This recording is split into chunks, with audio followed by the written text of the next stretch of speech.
So you've been in the game for a long time. I've been an advocate for 16 years, Yeah. and I was in real estate sales for 12 years before that. Okay, so you've seen a bit. Yeah. So tell me about these kinds of properties that you buy. What are some of the horror stories that you've seen or horror stories that's happened to you when buying these kinds of properties? And if none here, any kind of property? Okay, so I haven't heard horror stories from buying townhouses and good product that we recommend. I've heard horror stories from people buying apartments where there's been lots of issues, where they've owned it and then the property, a similar property in the same building sells for $100,000 to $150,000 less in a couple of years of their ownership.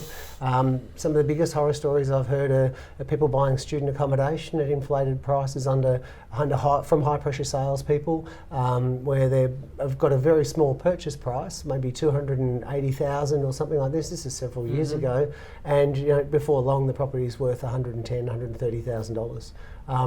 They still haven't grown well, those sorts of things. Right. Anything that's too small, it's got too many in the block and things like that, you just want to avoid those sorts of things. Okay.